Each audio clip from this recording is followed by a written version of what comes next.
Arthur is a tyrannical king who rules over the world with an iron fist. During his ascent to the throne, Arthur slaughtered his enemies, nuked cities, and committed countless atrocities, all in the name of power. But one day, he reflects on all the things he has done. He is overcome with a sense of guilt, and in the next moment, he dies of a heart attack. As he is slowly descending into the abyss, a voice calls out to him and says it will give him a second chance at life, so he had better not mess it up this time. A few moments later, Arthur opens his eyes and finds two people looking down at him. The man says his name is Reynold, and he is Arthur's father, while Alice overhears his mother. They don't really expect their newborn baby to understand what they are saying, but they are so excited to have him. Arthur slowly comes to the realization that these people really are his parents, and he was just born a minute ago. He's still finding it hard to believe that he's a baby again, but he can't deny that his parents are really good at taking care of him. Overall, he is pretty happy, but he still doesn't like the fact that he is stuck in a baby body. He's got an oversized head, he can't speak, and every couple of hours he shits his diaper involuntarily, so he has lost all control. But then he notices something that's even stranger than his current circumstance. He watches as Reynold channels energy into his fists and proceeds to smash a boulder to pieces. Arthur is amazed because this is a power that he knows nothing about despite all his years as the ruler of the world. This feat is apparently quite an impressive one. So Reynold is proud of himself and turns to his family so they can praise him, but he fails to pay attention to his surroundings, so a rock falls straight into his head. Alice was worried something like this might happen, so she then goes over to him and starts using magic to heal Reynold's injury, but she warns him to be more careful next time he wants to show off. Reynold may have just been trying to show off, but when he gets serious, those fists are no joke because he can easily one-shot a wild boar when he goes out hunting. And having him around makes things a lot easier for his party members. By the time the hunting trip is over, Reynold returns to his family and is ready for a welcome-back hug, but then he remembers that he is still covered in boar blood, so he's going to have to get cleaned up first. Arthur has learned two things from seeing this. One, this world is so dangerous that it is common for people to own weapons for their protection. And two, he's going to have to learn how to fight if he wants to live freely in this world. Now that Reynold is back, Alice says it's time to put Arthur down for a nap, and normally he'd be upset about being treated like a baby, but this is one part he actually enjoys. Back in his previous life, he rarely ever got the chance to sleep peacefully because people would always try to assassinate him when he least expected it. Of course, he could easily defeat any attackers that came after him, but it was incredibly stressful. Months pass, and Arthur's baby limbs are finally strong enough to allow him to move around on his own now. The first thing he does with his new mobility is go over to a mirror so he can take a long, hard look at himself. His parents think it's cute that Arthur is so mesmerized by his reflection, but he is just coming to terms with the fact that he really is a baby. Anyway, since Arthur can move on his own now, when Alice puts him down for a nap later that day, he sets his plan into motion. As soon as she leaves the room, he opens his eyes and throws his blanket out of the crib so he can climb down and escape his crib. He then proceeds to crawl across the floor while Alice is busy doing the dishes, and she must be really focused on those dishes because Arthur makes it all the way to the other side of the room without her noticing. Once he gets there, he opens the door to the house's library and pulls out a book because he needs to learn more about this world. After reading one of the books, he learns that this continent is called Decathan, and it is divided into 3 kingdoms. The Dark Kingdom, a nation of dwarves that live in vast cave cities. The Eleanor Kingdom, a nation of elves who live deep within the forest. And the Sapling Kingdom, a kingdom of humans ruled by a king, although here no one ever nuked the cities to take over. Arthur still wants to learn more, so he pulls out another book and it gives him some much-needed answers. Arthur had noticed that the level of technology in this world is lacking, and the reason for that is the presence of magic. People are able to use magic by manipulating the mana within their bodies, and while it's not exactly common, magic is a huge part of life in this world. People can use magic in 2 ways, namely augmentation and conjuring. Augmentation involves circulating mana within your body, granting the user incredible strength, defense, and agility, while conjurers can project their mana outwards and use it to control any phenomenon they desire. That pretty much sums up the info about this world's magic system, but Arthur doesn't find anything about the healing magic Alice used earlier, so he assumes she must be an exception of some sort. From what Arthur can tell, most people manifest their mana when they hit puberty, and by channeling that mana through something called a mana core, one can learn to control it and become a mage. This is easy for Arthur to understand because in his previous life he rose to power thanks to the innate power of ki within him. It functioned the exact same way as mana, so he tries focusing all his energy to see if he can generate a reaction, and sure enough, his mana core begins to develop. This is a huge step forward in Arthur's development. Before he can do any more training, Alice finally finds him. She's been worried sick ever since she found out he wasn't in his crib, so she's glad he wasn't hurt. But while she's holding him up, she notices that something is different about him. Arthur is worried she might have sensed the mana within him, but she actually just noticed that Arthur pooped himself again. 2 years go by and Alice is writing in her journal one day. She is so grateful that Arthur is growing up strong and healthy. She's starting to grow a little concerned because she hasn't seen Arthur smile even once since he was born. Just then, she notices Reynold and Arthur outside, and it looks like Reynold is giving Arthur some sword lessons. Arthur seems pretty interested, but Alice is furious that Reynold would let a 2-year-old swing a dangerous stick around. By now, Arthur has realized that Alice isn't someone you want to get angry, so he's going to have to be careful not to make her mad. To avoid any other dangerous activities, Alice decides to take Arthur out for the day to show him around the town, and Arthur is particularly excited about this because it will give him a chance to gather valuable first-hand information about this world.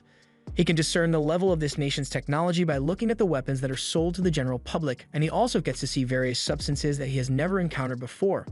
Best of all, he got to witness a mage casting fire magic up close, so overall, today's trip proved to be incredibly valuable for him. By the end of the day, Arthur's baby body is exhausted from all the activity, so he is struggling to stay awake, and Alice wants to put him down for a nap as soon as they get home. As limiting as this new life has been, Arthur has come to enjoy life with loving parents. In his past life, Arthur got dropped off at spawn with no starter kit, so he was forced to live his entire childhood in an orphanage, and never got to experience parental love, so this is a nice change of pace for him. Arthur soon falls asleep on Alice's shoulder, so she starts carrying him to his crib, and along the way, she tells him how proud she is of him for learning so much. She has noticed all the times he sneaks out of his bed to read books, and she saw how excited he was to see the outside world, so she is sure he has an adventurous spirit. She assumes he must have gotten that from Reynold, and sooner or later, Arthur is bound to want to leave home to see the world on his own. Personally, she would prefer it if Arthur lived a peaceful life here, but as long as he is happy, she will support him no matter what. The next day, Arthur is standing by the window and watches as Reynold begins practicing in the front yard. He is interested in seeing the applications of magic up close and personal again, so he eagerly watches as Reynold begins circulating mana within his body.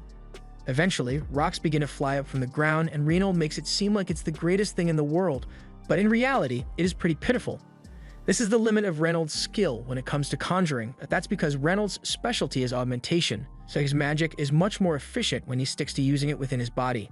Seeing his father's power motivates Arthur to go do some training, but just when he's about to climb down from the table, Alice tells him it's time for his nap.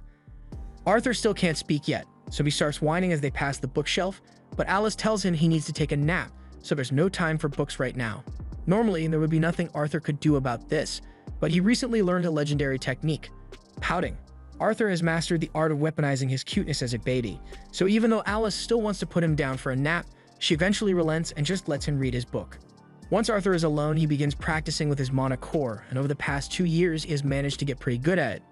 By gathering various fragments of mana within his body, he was able to generate a mana core within himself, and although it was incredibly strenuous, it was well worth it. Now, with just a little more effort, he should be able to cast his first spell, but Arthur drastically underestimates the strength of his mana and accidentally blows up the house. Alice and Reynold were outside when the explosion happened, and it was so huge that Reynold's back gets burnt up really bad, but he and Alice are otherwise alright. However, they soon realize that Arthur was still in the house when it blew up, so they rush inside to check if he's still alive. There's no way a baby could have survived an explosion of that magnitude, but when Reynold reaches the library, he is shocked to find that not only is Arthur completely unharmed, he was also the source of the explosion. He's barely 3 years old, so it shouldn't have been possible for him to use magic until he was at least 12, yet Arthur is already practically a master of mana. He stands proudly and looks at his parents, but he forgets that the house is falling apart. So when 2 roof beams fall straight towards him, he is completely caught off guard. He tries running away, but his stubby baby legs fail him, so it looks like he's done for. Fortunately, both Alice and Reynold rush in to save him, and while Alice shields him with her body, Reynold uses his magic to block all the debris and save them both. Arthur is a bit shocked since this is the first time anyone has ever risked their life to save him, but Alice is so relieved that he is alright that she starts crying. Arthur still isn't used to having people care about him like this, so seeing her cry makes him cry as well. He never could have done something like this in his old life because he was expected to be a ruthless king. At one point, a man tried to assassinate Arthur, so after he was caught, the entire council assembled and prepared to sentence him for his crimes. And on top of that, they plan to ship the man's wife and son off to a camp that has never heard of the Geneva Convention, so they are doomed to be tortured and experimented on, because why not? The man begins to beg Arthur to spare his family because they don't deserve to suffer for what he did. And as an act of mercy, Arthur decided to kill him on the spot. That was basically an average Monday for him back then, but now he spends his Mondays training with his father. Reynold wants Arthur to try practicing with gauntlets, but Arthur already has a lifetime of sword experience, so he's not switching his main weapon. Since Arthur is so insistent on using a sword, Reynold decides to use one as well, and to make things a little more interesting, he's going to reinforce his sword with mana. However, to his utter shock, Arthur does the exact same thing and cuts through Reynold's sword with ease. After seeing this, Reynold realized that Arthur is way too talented for him to train, so he is thinking of getting a professional teacher for him and goes inside to talk to Alice about it. Alice flat out says no to the idea because she can't stand the thought of sending Arthur to some random town just so he can learn. They had already talked about this, and Reynold was supposed to teach Arthur to fight while she would teach him about magic, but Reynold points out that Arthur managed to cut right through his sword during practice even though it was infused with mana, and the kid is still a toddler for God's sake. If he's doing stuff like this at such a young age, then who knows what he could be capable of in the future, so Reynold thinks it's important for him to have a proper teacher. Alice can't deny that Arthur is unnaturally talented, but she still hates the idea of leaving him alone at a school in the city, so she and Reynold start arguing over it for a few minutes because they can't come to an agreement. Arthur is getting sick of all the arguing, so he points out that they can just come with him to the city, that way he can still get a teacher, and his parents won't have to leave him alone.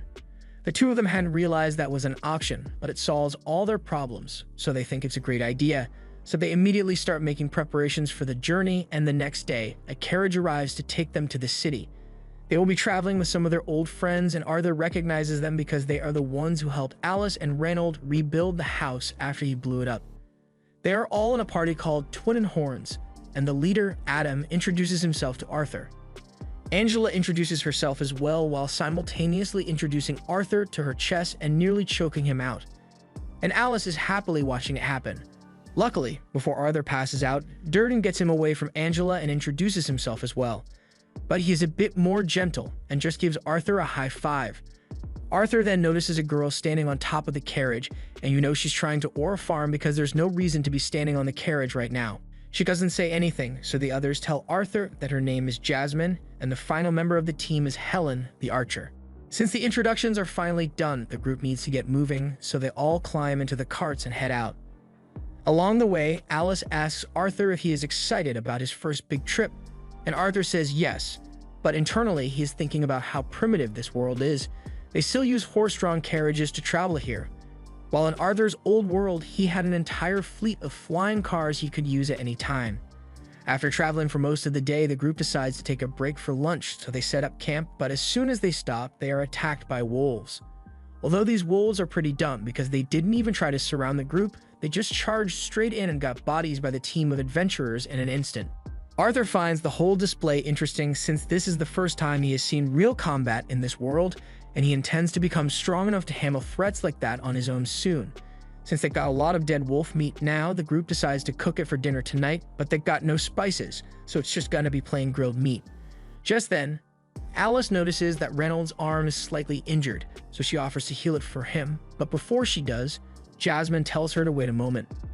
All the others gather around Alice to keep a lookout because healers like her are incredibly rare in this world, so if someone were to see her using healing magic, then she could end up being targeted for it. Once Alice is done healing Reynold, everyone goes back to what they were doing before, but Adam decides he wants to get a little exercise before he goes to bed, and there's no better way to do that than by fighting a 4-year-old. Seems like a jerk move, but Adam has heard about how strong Arthur is and he just wants to see for himself, so this is just a practice match. Adam tells Arthur to get ready, and he has already imbued his spear with mana, so Arthur does the same. As the match begins, Arthur channels some magic into his feet, so just as he is about to clash with Adam, he vanishes and reappears behind him. This would have been the perfect chance for Arthur to strike, but his stubby toddler feet slip on the ground, so he loses his footing and Adam gets a chance to recover. Arthur and Adam then begin clashing, but I'm pretty sure the animation budget must have had negative values. Anyway, Arthur gets knocked back since his toddler body is too light to keep up with the seasoned adventurer, so it gets knocked into the air. Luckily, the others save him before he hits the ground, and they all start yelling at Adam for nearly hurting Arthur, but Adam says he couldn't help it because Arthur was too strong for him to hold back. There's no way a toddler should be capable of such strength, so he thinks Reynold must have been giving him some kind of super soldier training, but in reality, he never actually taught Arthur to do any of this stuff. He just learned it on his own. Just then, Jasmine walks up to Arthur and startles him by accident. She was really impressed by Arthur's fight, so she asks him to teach her how to do that thing with the magic in his feet. Arthur was hoping to keep his technique secret since it is something he mastered in his past life, but she's not taking no for an answer, and from the look in her eyes, she's going to pester him relentlessly until he caves, so he may have to teach her eventually. The next morning, the journey continues as planned, and along the way, they take a few breaks to relax. During these breaks, Adam gives Arthur a few basic spearman lessons, and Helen teaches him how to use a bow a few minutes after that. And with a few basic lessons, he is able to figure it out pretty quickly. The only weapon knowledge Arthur has from his past life is with a sword, so these lessons are really valuable to him. And since he is learning so much from them, he decides to teach Jasmine his technique after all. By channeling magic into your feet and using wind magic at the same time, you are able to boost your speed tremendously. And after demonstrating it once, Jasmine is able to replicate it perfectly. Later on, Arthur is reading a magic book in the carriage, but for some reason, Jasmine is sitting there too and just staring at him. And it's not a coincidence either because she keeps taking every chance she can get to get close to Arthur. The next morning, Jasmine gives Arthur a knife as thanks for teaching her that technique, and it's clear that she really likes Arthur since she usually doesn't interact with people intentionally. A few minutes later, everyone gets back into the carriages and they continue through the journey, but as Arthur is reading his book, the carriage is suddenly attacked by bandits. They are being attacked by bandits and the carriage is completely surrounded, so there's nowhere for them to go. The bandit leader orders his men to capture the women and children so they can be sold as slaves, so all the bandits rush in and the adventurers do their best to hold them off. In terms of raw power, the Twin Horns and Reynold are much stronger than the individual bandits, but there are way too many for them to defeat on their own, so sooner or later, they are going to get overwhelmed. At one point, Reynold gets launched into the carriage by the bandit leader, and he is badly hurt, so Alice wants to come to heal him. However, Reynold tells her to stay away because if the bandits find out about her power, then they'll start targeting her, so instead he asks Arthur to take Alice and run as far away as he can. Arthur doesn't want to leave Reynold behind, but Reynold tells him that Alice is pregnant with another child, so protecting her should be a top priority. Arthur understands when Reynold gives the signal, he prepares his magic to flee with Alice. And in the meantime, Reynold says he will hold the bandits off. The bandit leader orders his men to go after Arthur and Alice, but Reynold refuses to let that happen, so he charges in and clashes with him. The bandit leader managed to knock Reynold down before, but this time Reynold's family is on the line, so he's not going down easily. While Reynold is keeping the bandit leader busy, a few of the more insignificant bandits try to go after Arthur and Alice instead, but Adam and Jasmine throw some daggers at them and take them out to clear a path for Arthur to escape with Alice. They are all doing their best to keep the bandits away from Arthur, and he is doing his best to get Alice to safety. It's honestly ironic how he spent his previous life taking things with no regard for others, and now he is forced to run away in order to avoid losing someone precious to him. After running away for several minutes, Arthur thinks they should be far enough from the bandits to be safe now, but he was wrong. One bandit is watching them from atop a cliff, and this one is capable of using magic, so he attacks Arthur and Alice with a wind spell. Arthur doesn't notice him at first, and by the time he does, the spell has already been cast, so the only thing Arthur can do is push Alice out of the way and take the hit alone. The wind blast knocks Arthur back, so he is going to fall off the cliff, and with his toddler body, that's basically a death sentence. However, if he's going to die, he's not going out alone, so as he is falling off the cliff, he takes the knife he got from Jasmine and throws it at the magic bandit. The knife hits the bandit and the string wraps around his ankle, so Arthur is able to use it to pull the guy down with him. The adventurers try to use their magic to save Arthur, but he has already fallen too far for them to reach him, so Arthur is doomed.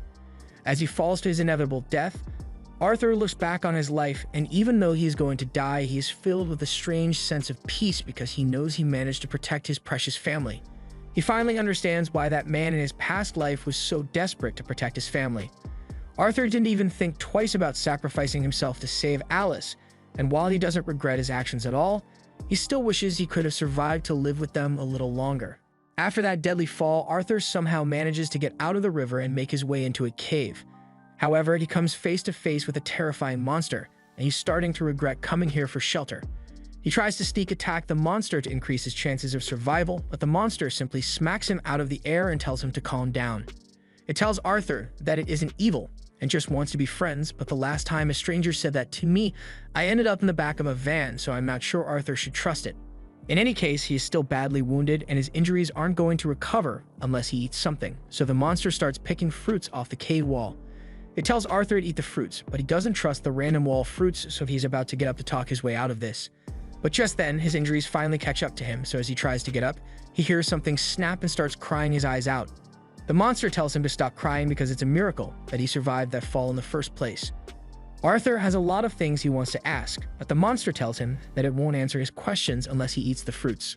He was hesitant at first, but after biting into the first berry, Arthur realizes that they actually taste pretty good. Once he is done stuffing his face, Arthur turns to the monster and asks it if it knows anything about his parents' current condition. The monster explains that it isn't able to leave this cave, so it can't check up on Arthur's family for him. But it does have an ability that allows it to see over a great distance, so it generates a screen and shows Arthur that his parents successfully defeated the rest of the bandits. That means they are still alive and well, and Arthur couldn't be happier to hear such good news. He thanks the monster for letting him know that his parents are still alright, and since Arthur is going to be stuck here for a while, he decides to be friendly with it. The monster's name is Sylvia, and she turns out to be a really nice person. Over the next few days, Arthur stayed here, ate, and rested so his injuries could heal, and all the while, Sylvia kept watch over him. Once his body had recovered, Arthur wanted to return home as soon as possible, but according to Sylvia, Arthur would never survive the journey home by himself. This cave is currently on the outskirts of the Elven Forest, and this part of the forest is filled with all sorts of magical beasts and immoral bandits, and Arthur simply can't handle all that. But that doesn't mean he's going to be stuck here forever. Sylvia has the ability to open a dimensional rift so she can send Arthur back home, or at least to a safer location than this forest, but it is going to take a long time for her to create the rift, so Arthur is going to have to wait until then. Since he has nothing better to do, Arthur picks up a stick and starts swinging it around to practice his swordsmanship skills. Several more days go by, and while Arthur has grown to enjoy Sylvia's company, he hasn't managed to learn anything about her. All he knows is she looks like a terrifying monster. She is apparently hiding from something, and she's a very kind person.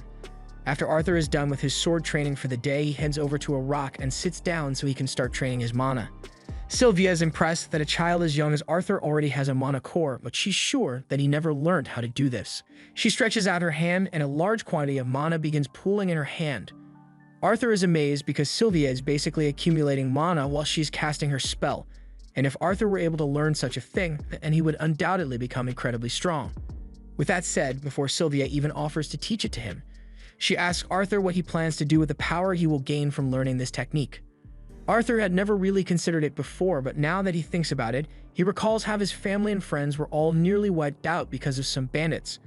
So he tells Sylvia that he will use his power to destroy anyone who dares to hurt his family. However, Sylvia doesn't like that answer, so she flicks Arthur on the forehead and knocks him back. She says she would never teach her technique to someone who thinks like that, but Arthur doesn't understand why she is so upset since it is perfectly natural to want to kill your enemies. Sylvia wants to prove a point, so she raises her finger to Arthur's head and tells him that she could easily split his skull open with it, or she could touch him gently. She asks Arthur which one he would prefer, and Arthur obviously doesn't want to die, so he says he would prefer the gentle touch. It's easy to let your actions be driven by anger and hatred, but once you give in, your life will become an empty, endless cycle of hate. She doesn't want Arthur to waste his life like that, so she asks him once more, what will you do with the power? Arthur thinks about it again, but this time he focuses on the bright smiles of the people close to him, so he answers that he wants to use his power to protect the people he cares about. And Sylvia likes that answer much more. Meanwhile, outside the cave, a monster that looks very similar to Sylvia seems to be tracking her down, and it is really close to finding her. Back in Arthur's old world, he was the king, but that didn't mean he held all the power. The people who were really in charge were the senators, so Arthur was basically just an agent of war to be called upon whenever the senators needed him to commit unspeakable acts of violence. But he never liked living that way. Back to the present, Sylvia is teaching Arthur how to use her technique, and after showing him how it's done, she asks him to try it for himself. Arthur begins condensing the mana in the surrounding air, and once he gets the hang of it, he is able to use that mana to power himself up. He can already feel the difference in his strength, so he runs over to Sylvia to thank her for teaching him. However, Sylvia suddenly senses someone approaching, so she knocks Arthur into a pile of rocks and tells him to stay quiet. Arthur has no idea what's going on, so he takes a look out of the pile of rocks and sees another monster that looks just like Sylvia. Sylvia seems to know who he is, and she is surprised that he managed to find her here, but the second monster doesn't want to waste time, so he demands that Sylvia come with him. However, Sylvia says nah, so he immediately starts blasting. Arthur wants to go help Sylvia, but he hears her voice in his head, telling him not to worry about her. The other monster tries to convince Sylvia to just cooperate with him because otherwise he will have to kill her. But Sylvia would rather die than listen to him, so she starts charging up her mana and reveals her true form. It turns out that Sylvia is a dragon, and in this form she is able to use much more power than before. She fires a huge blast at the other monster, so he blocks it, but he tells her she's being foolish because with the current state of her body, she won't be able to survive using that much power. Sylvia is well aware that she will probably die from this, but she doesn't mind because she has lived a long and happy life. She manages to push the other monster into a wall, but he isn't out of the fight yet, so he gets back up and starts raining several blasts on Sylvia. She takes a lot of damage from those blasts, but right now she is more worried about Arthur than herself because this fight is getting dangerously close to the place she hit him. The other monster launches one more blast at her and she can't dodge it since it would hit Arthur, so she uses the full extent of her power to intercept the blast and stop time temporarily. While time is stopped, she tells Arthur to come out of his hiding place. Arthur does as she says since it seems safe, and you would like to ask questions about everything that's going on, especially the fact that she's a dragon, but there's no time for that. Her time-stop power won't last much longer, so she needs to get Arthur out of here as soon as possible. She opens the dimensional rift she had been preparing, but due to her injuries and the fact that she didn't have time to properly finish the spell, the portal is connected to the middle of nowhere instead of Arthur's home. She was trying to avoid sending him into the forest since it would be dangerous, but she has no choice now. In any case, she is confident that Arthur can survive on his own and make his way back home with the technique she taught him, so she's not worried about his safety anymore. She once again asks him what he intends to use his power for, and without hesitation, Arthur answers, saying he will only use it to protect his family, so Sylvia is satisfied that he won't use his power for selfish reasons. Before he leaves, there are a few things she wants to give him, so she forms an egg and a feather in front of Arthur. She asks him to wrap the egg in the feather and cherish it well, and as a final parting gift, she imprints her will onto Arthur's body in the form of a mark on his arms. Arthur is confused by the fact that he suddenly got 2 full-sleeve tattoos, but Sylvia doesn't have the strength to explain it. She tells him he will figure out how to use it one day, but sadly she won't be there to teach him anymore. She also apologizes to Arthur because the truth is that she could have teleported him back to his family when he first got here, but she was just having so much fun with him around that she didn't want it to end. And now she ended up putting him in danger because of her selfish decision. Arthur feels terrible because he knows he doesn't have the power to save Sylvia from dying here even though she taught him so much. He doesn't care if she's a dragon or a monster. To him, she's a precious member of his family. He tells her he thinks of her as a mother, but Sylvia reminds him that he already has a mom, so Arthur says she can be his grandma then. Sylvia wasn't expecting him to say that, but she really likes the sound of being called grandma, so she asks Arthur to say it one more time, and he happily does so. Sylvia is really sad that she won't get to see Arthur again, but they are running out of time, so she nudges him forward so he can go through the portal. Arthur understands, so he takes the gifts she gave him and walks through, but at the last second, he changes his mind and starts begging Sylvia to come with him, but she can't do that, so she closes the portal and sends Arthur away. Time then resumes and Sylvia is hit with the blast from the other monster and the damage looks fatal. She collapses to the ground, but the monster isn't convinced that she is dead because it knows she is too powerful to be taken out by a blast like that. However, he lets his guard down while he is approaching her motionless body, and as soon as he is within range, Sylvia uses all of her remaining energy to fire a blast that incinerates him, along with everything in a 1-mile radius. As Arthur is being teleported, he hears one final message from Sylvia. She asks him if he remembers what she said earlier about the right way to use your power, and Arthur remembers, but he is still really sad about what happened. Sylvia tells him that the world is a sad place, so things like this will happen from time to time, but that's why Arthur needs to change it for the better. Arthur protests and tells her that there's no way he could do something like that, but she doesn't expect him to change the world immediately. He can do it one step at a time after all. This isn't his first time taking control of the world. Sylvia is aware of Arthur's past life as a king, and while she doesn't agree with how he ruled back then, she is sure that as long as Arthur doesn't let himself be consumed by hatred, he will become a great king who makes the world a better place. A little while later, Arthur wakes up on the floor and he swears that he will fulfill Sylvia's request, but before that, he needs to find his way out of this forest. After being teleported into the elven forest, Arthur begins his journey to return home. But while he is walking, he suddenly hears a blood-curdling scream from across the woods. It sounds like it's coming from a little girl, so he immediately gathers mana in his feet and begins racing to check it out.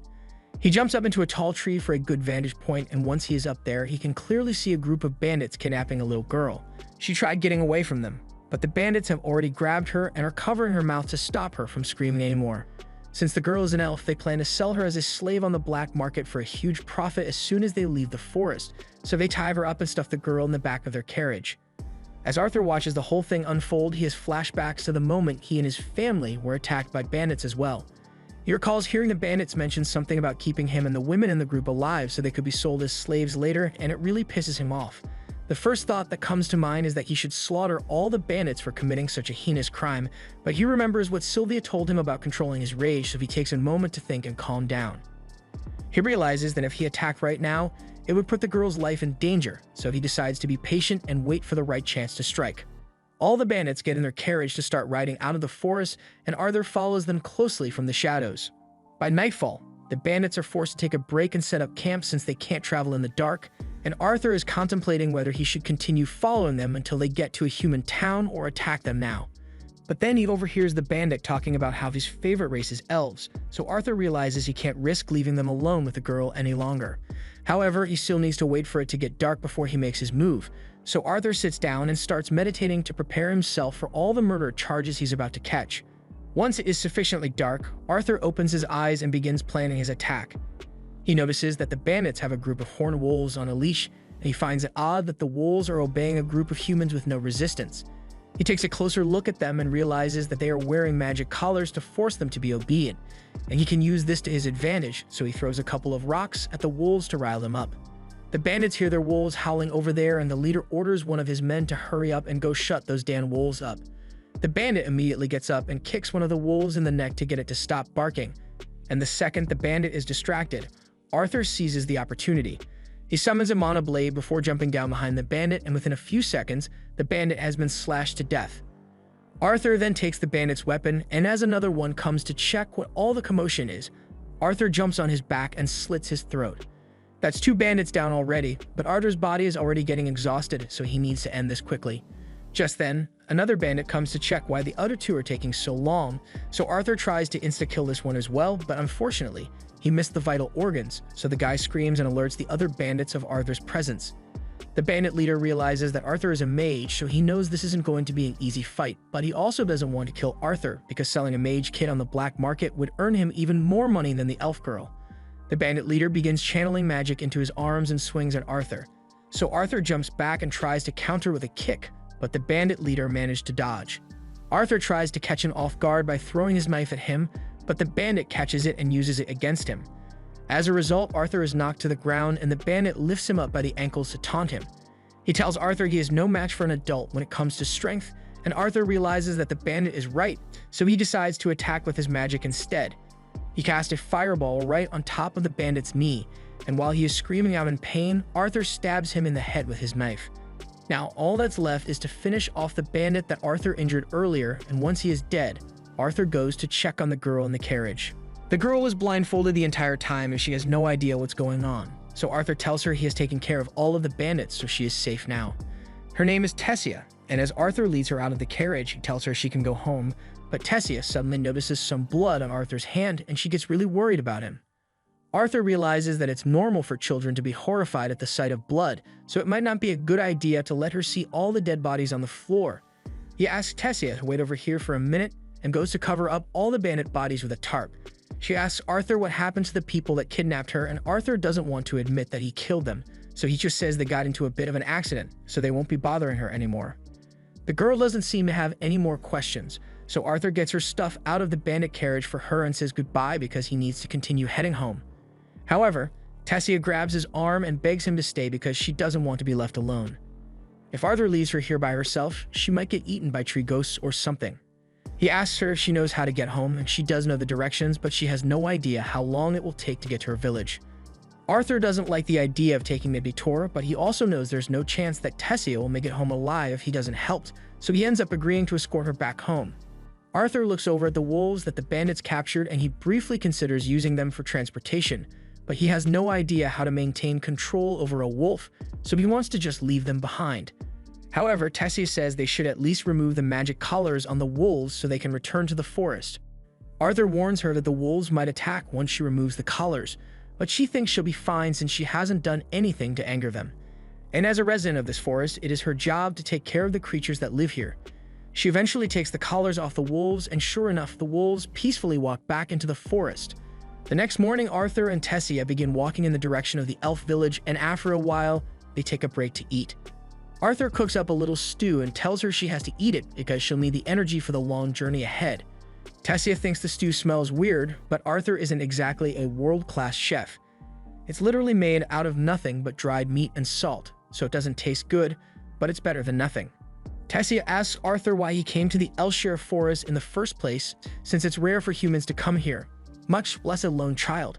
So Arthur explains how he got separated from his family and ended up here. While they are on the topic, Arthur asks Tessia what it's like to live in the kingdom of Eleanor, and she absolutely loves it here.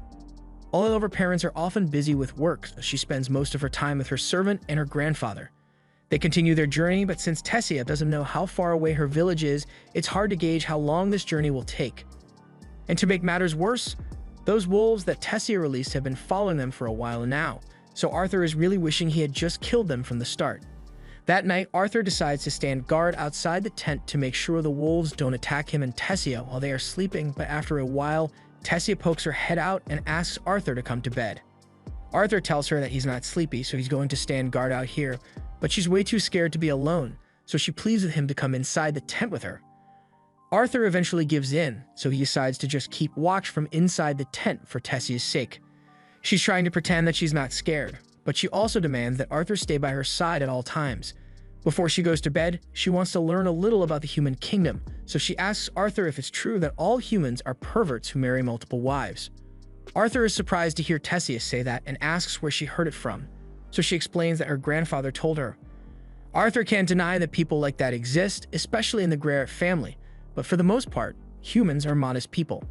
Tessia believes Arthur, so she turns over and falls asleep immediately. The wolves didn't attack, so by morning, Arthur and Tessia got up and continued their journey.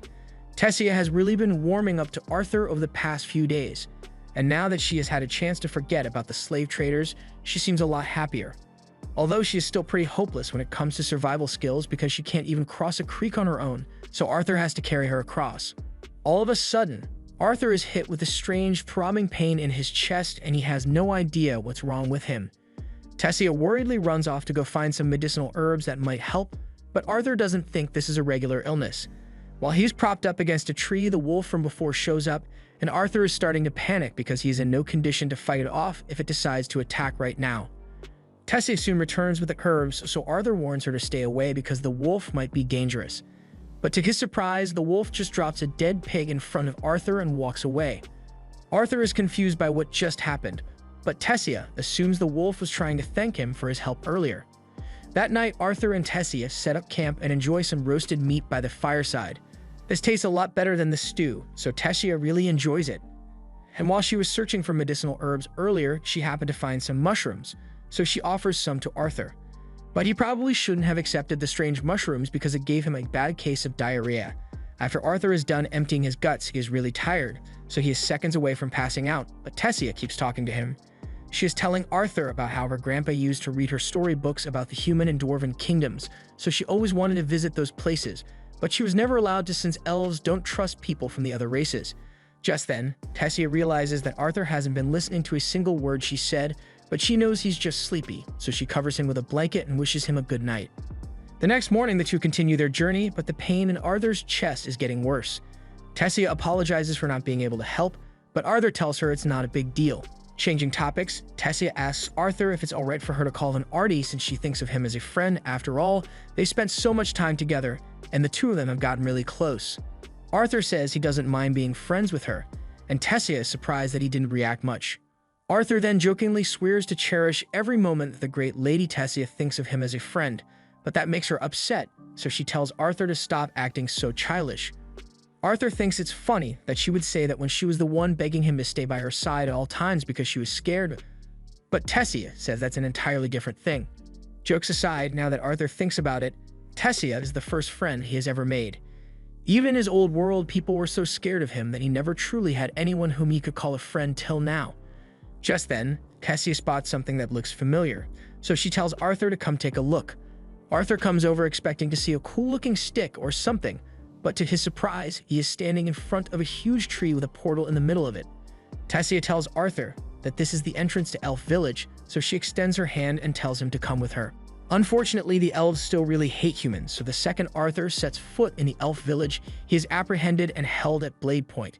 He looks to Tessia for help since she could vouch for him, but to his shock, Tessia just coldly stares at him and doesn't say a word.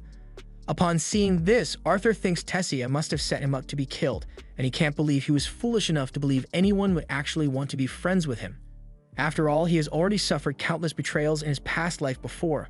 The elves are about to cut off his head while Tessia watches, but it turns out she had nothing to do with it. No idea why she didn't say anything until now, but once she hears the guards say they are going to kill Arthur, she tells them to stop. One of the guards warns her that this boy is a dangerous human, but Tessia asserts that Arthur isn't dangerous at all. In fact, he's the only reason she was able to make it back home. Tessia's testimony should have at least made the guard reconsider executing Arthur, but no, he just assumes Arthur must have brainwashed her into thinking he's a good person, so the guard still plans to kill him anyway.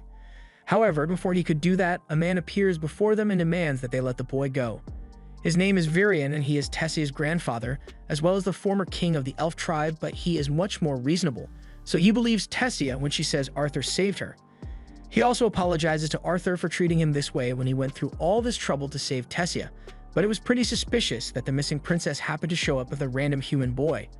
Arthur is relieved that he isn't going to be killed anymore, but he's also shocked to hear that Tessia is a princess since she never told him. They literally traveled together for days, but Tessia just didn't think it was important enough to mention apparently. Just then, Tessia's mother and father show up since they were informed that their daughter had been returned, and Tessia runs into their arms because she's missed them a lot. If Tessia is a princess, then that must mean her parents are the king and queen of Eleanor, but they aren't as understanding as Varian was. As soon as Tessia's father spots Arthur, he demands to know what a filthy human is doing in his kingdom. He orders his soldiers to apprehend the human and execute him immediately, but none of them move. Tessia's father may be the current king, but Varian told them to leave Arthur alone, and they are all terrified of Varian. Varian tells the king that Arthur is the one who saved Tessia and helped her get back here, so they can't treat him like a criminal. Tessia also demands that Arthur be welcomed into their castle as a guest, but her father is hesitant to agree since it is usually forbidden for humans to set foot in the elf kingdom, let alone enter the castle, but he doesn't want to deal with a tantrum from Tessia, so he reluctantly agrees to welcome Arthur properly. Since the misunderstanding has been cleared up, everyone gets ready to head for the castle, but before they leave, Varian tells Arthur that he would like to have a word with him later. Arthur is a little wary of Varian since he can tell that the man is extremely powerful, but he doesn't have much time to think about it because Tessia drags him off so she can show him around.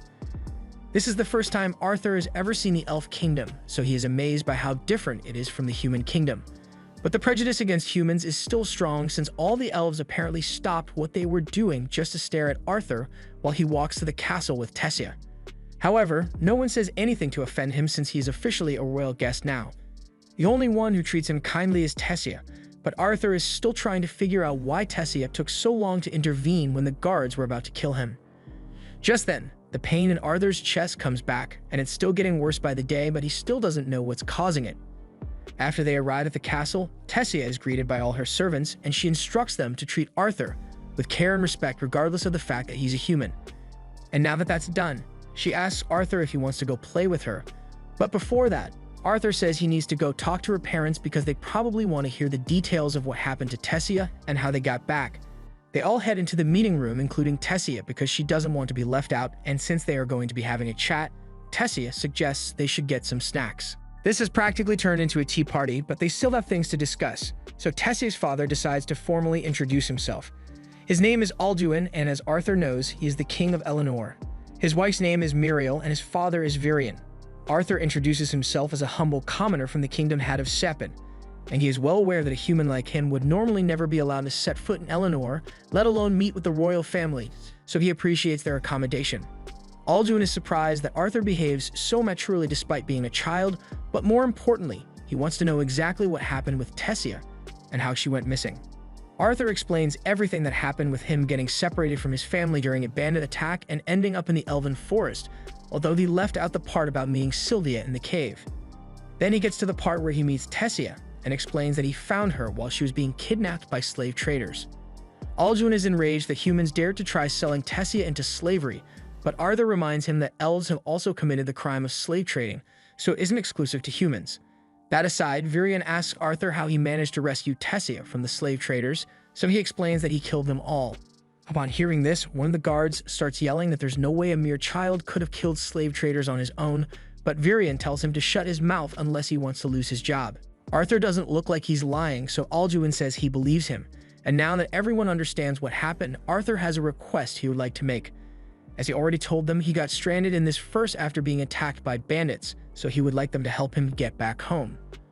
Alduin is infuriated that a human would dare ask the elven royal family for a favor, but Arthur did go out of his way to escort Tessia home, so it's only fair that they return the favor. Plus, if Alduin doesn't agree to help Arthur, he will have to deal with Tessia's tantrums, and he doesn't want that. He relents and agrees to help Arthur, but the teleportation gate that leads back to Sapin is sealed and can only be used once every 7 years during the meeting between the heads of the 3 tribes. And the last meeting was 2 years ago, so Arthur would have to wait another 5 years before the portal would open again. Arthur doesn't want to wait that long, and Alduin also doesn't like the idea of letting a human stay in Eleanor for 5 years, so he says he will arrange for a group of soldiers to escort Arthur back to Sapin. He wants Arthur to leave as soon as possible, but it's already very late, so he says Arthur can rest here for today, and tomorrow morning he will leave. Arthur thanks Alduin for agreeing to send him home, but the pain in his chest is getting much worse, and Virion seems to notice that something is wrong with him. A little while later, a room has been prepared for Arthur in the castle, and he is currently taking a bath, but the pain just keeps getting worse and worse, so Arthur is getting worried that he might die. After his bath, he walks out onto the balcony to get some fresh air in hopes that it will help with the pain. He feels a little better now, but he needs to figure out the cause of his constant pain before something bad happens. Just then, Arthur looks up and notices Tessia and her parents on the balcony above him, and seeing them like that reminds him of his own parents. He still has no idea whether Reynold and Alice managed to survive the bandit attack, but he knows they are tough, so they must have made it out alive somehow. With that said, he still really wishes he could talk to them right now. Just then, Tessia notices Arthur and she can tell that he looks sad, so after she's done catching up with her parents, she goes to talk to him. Once she finally catches up to Arthur, she apologizes for how rudely her father treated him, but Arthur says he doesn't mind.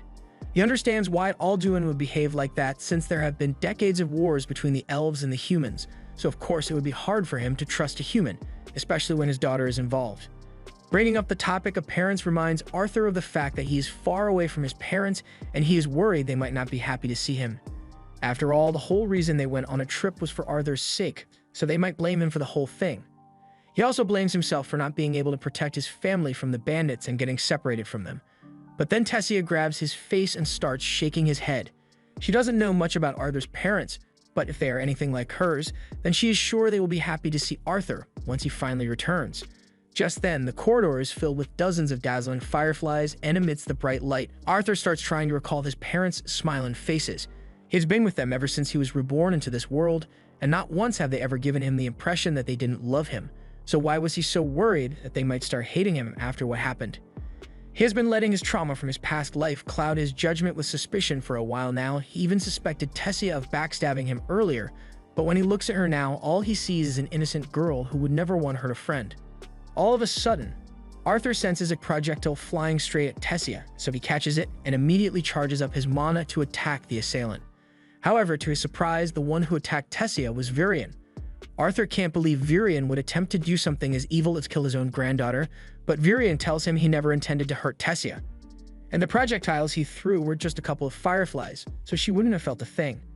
However, he still finds it impressive that Arthur was able to react and counterattack so quickly. The reason Virion pulled this stunt was to verify whether Arthur was telling the truth about possessing the strength to kill those slave traders, and he was clearly telling the truth. Tessia runs over and tells Virion to stop messing with Arthur, but that's not why he came here. He noticed something interesting about Arthur earlier, so he wants to have a little sparring match with him to see how strong he really is. Varian uses his magic to create a sword for Arthur to fight with and lifts Tessia out of the way so she doesn't get hurt. Arthur agrees to the duel, so he charges forward and swings at Varian, but he is too fast. Even when Arthur uses mana to boost his movement speed, he still can't keep up with Varian, and just when he thinks he finally has an opening to attack, Varian smashes Arthur's sword with his palm. A piece of the shattered wood goes flying towards Tessia, so Arthur throws what's left of his sword at it to protect her. Arthur then attacks Varian with nothing but his mana, but Varian counters with his own mana. Varian's strength is completely overwhelming, so Arthur doesn't stand much of a chance at beating him, but he isn't one to give up, so after Varian blows him back, Arthur immediately charges back in and lands one clean hit on Varian's forehead. It didn't do much damage, but Varian is amazed that Arthur was able to slip past his defenses and actually land a hit. He wants to go for another round, but all of a sudden, Tessia pinches his butt and tells him to stop causing trouble for Arthur. Arthur says it's fine, and he kind of feels honored that a man as powerful as Varian thinks he is worth dueling. While they're on the topic, Varian tells Arthur he wants to take him on as a disciple. Arthur is surprised and asks Varian if he's joking. But this isn't something Varian would joke about, so he asks Arthur if he will accept the offer. Arthur doesn't know what to say, especially since he still hasn't had a chance to inform his parents that he is still alive. If that's the only problem, Varian tells Arthur he knows of a way Arthur can talk to his parents right now. Arthur is intrigued, but before he can say anything, he is hit with yet another sharp chest pain, and Varian seems to know what's causing it. He tells Arthur that he has inherited a beast will, and unless Arthur agrees to become his disciple, the beast will is going to kill him. This was the end of episode 5. Subscribe to not miss the next part.